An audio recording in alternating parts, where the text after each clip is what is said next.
everybody, this is Steve with Smitty's Flybox. Today we're tying a Chernobyl Ant, one of my favorite summertime flies because it floats real good and you twitch it around. It's great during the hopper season, but it also makes a really good topwater bass fly. So it's a fun fly to fish and a lot of fun to tie as well. So we're going to get started here with just a size 8 Daiichi 2220 streamer hook or woolly bugger hook, and I'm just going to lay down a little layer of thread along the hook shank, and I start my thread there about 3/4 up the hook shank. That's just a little reference point that I'll use later on. But let's just lay down our thread, and I'm going to go all the way back to our tie-in point directly above the barb of the hook, about right there, and then we'll turn right around and come right to the point of the hook. And so that's my first tie-in point. So I'm going to tie in foam and everything there, and I'm going to tie it in about right there. So I have a pretty good idea right now where I'm going to tie things in. First thing I'm going to do is tie in some foam, and I've sent you in this month's box a few different foam colors, so you can do any combination you'd like. And this is just 2mm craft foam, and I've cut it about the width of the hook gap, and that's a pretty good reference point for how wide to clip this foam. And I've clipped it long enough so it extends over the front and the back of the hook. We're going to do yellow on the bottom this time, so let's just pinch it right there and come around, gather that foam, and just really put in some tight wraps there, and that'll help secure that right there to the hook shank. If I use really thin thread, it may slice that foam, so you got to be careful. All right, once we've got that in there, we're going to tie in a set of legs on each side. So I'm just using some brown with yellow legs. We'll take one leg, hold it against the foam, and tie it down into that space that we've created. Let's repeat that on the opposite side. Oops. Can be a little tricky to hold that in there. Okay, good 2 or 3 wraps, like so. All right, now I need a little indicator foam on top, so I'm going to use some orange. And let's see, what did I do with my orange? I'm going to cut some foam that's a little thinner maybe than the other pieces. And this is just for us so we can see that fly. It sits up there really good. And we'll tie that in right there. All right, so there's the back half. Now I've got a mess of stuff here. Let's just pull everything back. Bring my thread right up underneath, real tight. And let's advance our thread just a little ways up away from that foam. And then we can tie in our hackle. So I'm just using whiting saddle hackle. And I've got a grizzly hackle. Let's just strip away part of those barbs so I get a nice stem there, like so. And it's a little tricky to get in under there, under all that foam, and tie that in. So that's why I give myself a nice long stem that I can hold it, and then we'll tie it in all the way back to the base of that foam, about right in there, and let that hang out the back. All right, now we're going to cover up that hook with some dubbing. So I've got some yellow dry fly dubbing, and I'm going to load up a pretty healthy amount. Normally we don't use much dubbing, and that's a common mistake when trying to put dubbing on, is getting too much. But I'm going to break those rules a little bit because I have a chunky fly and a little bit of area to cover. So I've got a pretty healthy amount.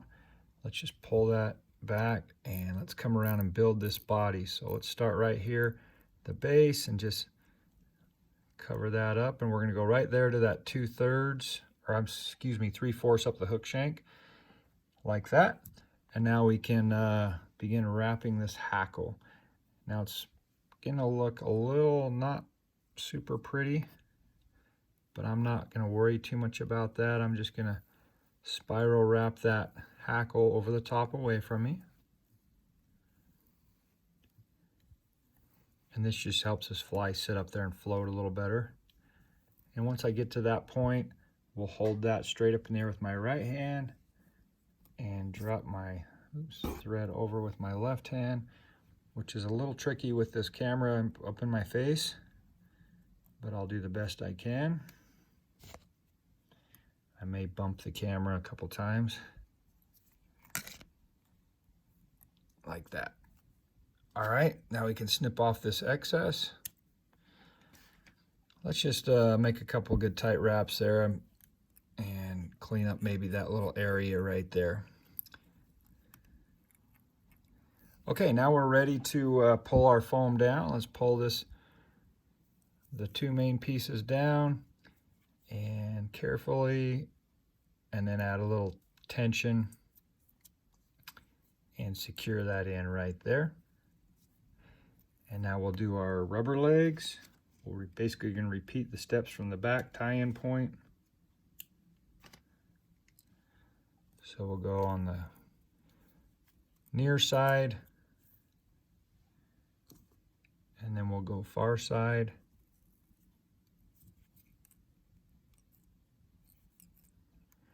And we'll throw on our little orange tag on top.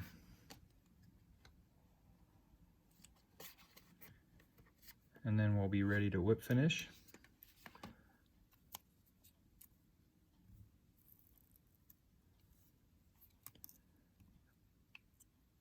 Okay, now we need to pull everything back, and we should have a little bit of hook shank showing there, a couple eye lengths back. Let's just make a few good turns and kind of clean that up. I like to make a couple good tight turns right below the foam. It helps secure it in there so it doesn't spin on us as much. And now we'll whip finish right up underneath. Should have plenty of room under there.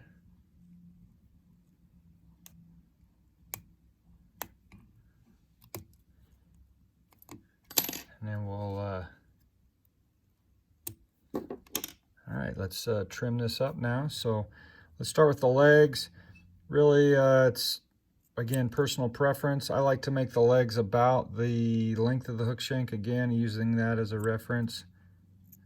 And that seems to kind of proportion them up. Let's trim the orange foam down just a touch. And then we can shape up the main foam. Let's start with the front. I like to come, you got the eye of the hook right there. Let's come just a hair in front of that. You've got the bend of the hook right there. Let's just do a hair past that. When you're doing that, be careful, don't trim your rubber legs. That can happen. So let's just notch that a little bit and shape that up. Give that a little bit of character.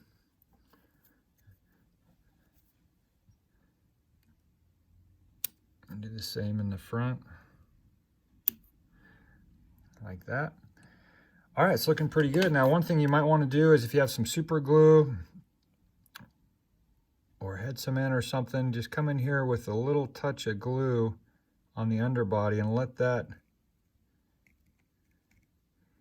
secure up that little junction there where we tied in the foam, and that'll help make that fly a little more durable and keep it from twisting around. So there's a fun fly for you. I hope you enjoy it and you catch a lot of fish.